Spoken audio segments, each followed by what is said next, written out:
का दावा, फडणवीस बनेंगे मुख्यमंत्री और शिंदे डिप्टी।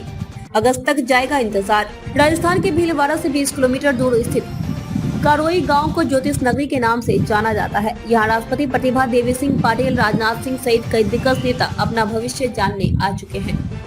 भीलवाड़ा के कोराई गांव को ज्योतिष नगरी के नाम से जाना जाता है। जिस उम्र में देश के बच्चे ककहरा और ABCD सीखते हैं, उस उम्र में कोराई के बच्चे लोगों के भविष्य बांचने की पढ़ाई करते हैं। लोगों का मानना है कि इस गांव के ज्योतिषों ने कई भविष्यवाणियां की है, जो भविष्य में सच साबित हुई है। अब कारोई के ज्योतिष योगेश शरण शास्त्री ने महाराष्ट्र सरकार में सियासी उठापटक को लेकर भविष्यवाणी की है।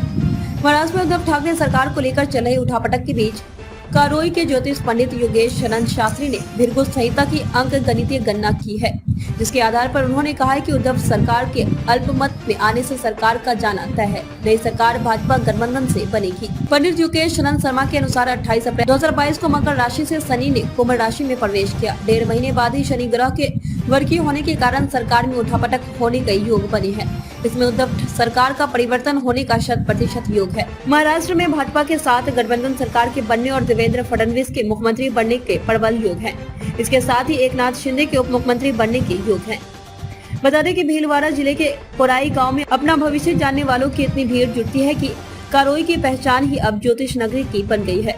यहाँ हर सप्ताह कम से कम 10,000 लोग अपना भविष्य का हाल जानने आते हैं, जिसमें बड़े नेताओं से लेकर हर स्तर के नेता, अभिनेता, अफसर और कार्यकर्ता शामिल है। भृगु संहिता के जानकार ज्योतिषी पंडित नाथूलाल व्यास भविष्यवाणी करने के लिए प्रसिद्ध है। उनकी दूसरी पीढ़ी में ज्योतिष पंडित योगेश शरण शास्त्री, पंडित ओम प्रकाश व्यास, पंडित गोपाल दाधीच सहित कई शामिल है। भृगु संहिता ऐसा ग्रंथ है जिसमें ज्योतिष संबंधी समस्त जानकारियां दी गई है। इस संहिता में कुंडली के लग्न के आधार पर भी बताया गया है कि व्यक्ति का भाग्योदय कब हो सकता है। ऋषि भृगु की ख्याति एक ऐसे कालातीत भविष्य वक्ता के रूप में है जो भूत, भविष्य और वर्तमान पर समान दृष्टि रखते हैं। इस शास्त्र से प्रत्येक व्यक्ति की 3 जन्मों की जन्म पत्री बनाई जा सकती है। भृगु संहिता ज्योतिष का एक विशाल ग्रंथ है।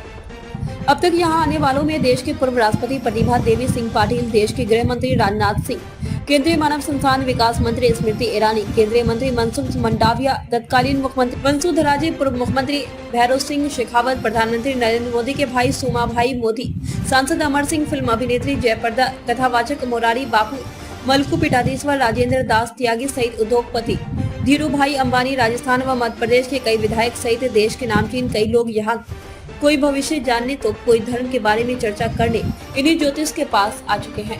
कारोई वैसे तो भीलवाड़ा से महज 20 किलोमीटर दूर है, लेकिन यहाँ भविष्य की जानकारी देने वाले कई ज्योतिष के संस्थान हैं। सर्वाधिक ज्योतिष कार्यालय होने के कारण ही इसे ज्योतिष नगरी के नाम से भी जाना जाता है। कारोई में सबसे पुराने ज्योतिषी पंडित नाथूलाल व्यास है, जिन्होंने अपनी 20 साल की उम्र में ही ज्योतिष का अध्ययन कर लिया था।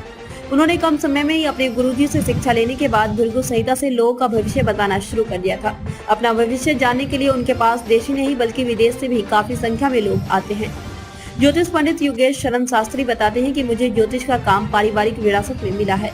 उन्होंने कहा कि भृगु संहिता में दुनिया के हर व्यक्ति का भाग्य अंकित है। यह केवल वैदिक गणित से सही गणना होने पर सटीक बैठता है। आने वाले जातक के जन्म दिनांक, जन्म और लगन कुंडली के आधार पर भृगु संहिता के शुभांक से उसका फलादेश निकाला जाता है।